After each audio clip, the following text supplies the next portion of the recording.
Now, campaigners say they feel let down and betrayed after the Department for Work and Pensions refused to compensate women who weren't given adequate warning about changes to the state pension age.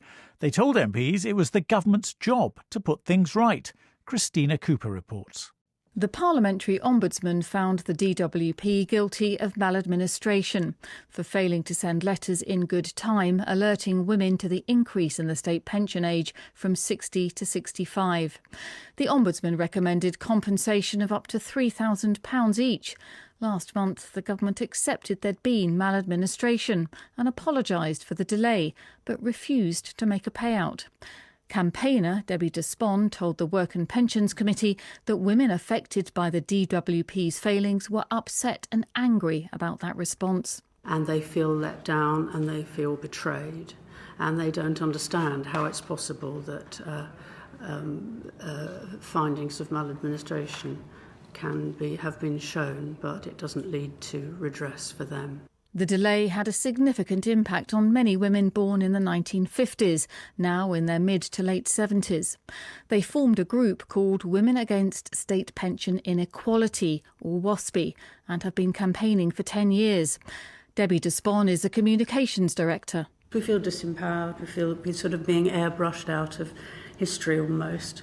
Sort of move on. We've done the WASPI issue, and it hasn't been resolved as far as WASPI women are concerned by any means. The chair of the WASPI campaign, Angela Madden, explained that many women had planned for retirement at 60, perhaps giving up full-time work to care for relatives. She said the lack of a timely warning from the DWP that they wouldn't receive a state pension until 65 had consequences. Many of us had to use our savings, or rather than helping our families in the way that we would have liked to, our families had to help us. And that felt demeaning. Angela Madden said the women were left shocked again about the suggested compensation. Because the Ombudsman suggested that we were being compensated for stress, lack of notice, the anxiety, the shock, all the adjustments we had to make, some that we couldn't make. Ministers have argued that the vast majority of women were aware of the delay. The Labour MP, Joanna Baxter, raised the government's reasons for refusing to pay compensation. The government have argued that a compensation scheme, which would cost up to £10.5 billion, can't be justified in the circumstances, and that a scheme based on individual circumstances would take many, many years and require thousands of staff to process. Angela Madden accepted resources were tight, but said the government's job was to fix things that have gone wrong. What point is there of having a process where we can complain if our rights have been violated, if the government is then just going to say, no, tough, times are tough? And Debbie Despon said the public finances had benefited from the increase to the state pension age. The government saved over £200 billion increasing the state pension age just for WASPI women. And so the amount of compensation that we're asking is just a tiny fraction of that, acknowledging that there was error. And she shared her own figure with MPs, that a WASPI woman is dying every 12 minutes.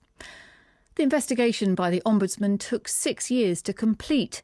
The Deputy Ombudsman, Carl Bannister, explained the findings, saying the DWP hadn't followed its own policy on writing letters about the change to the pension age. Here, DWP said it was going to communicate changes that affected people, and that was the right thing to do. Those were publicly available statements. It believed it wasn't doing it correctly. It talked to itself about that. It informed itself about that. It said we should do some things differently, and then it just didn't do them. As a result, the women had suffered a loss, he said, because if they'd been aware of the change, they might have made different decisions. A Liberal Democrat, Steve Darling, suggested that the refusal to pay compensation could be damaging. Have you been made a toothless tiger? Carl Bannister put the government's actions in context. In, I think, 99.9% of our investigations, there is full compliance with our recommendations. So that's whether it's an apology, policy change, financial remedy, all of it. So this is extremely unusual. The Ombudsman is accountable to Parliament, so Carl Bannister said it would only become a toothless tiger if Parliament stepped away from supporting the organisation.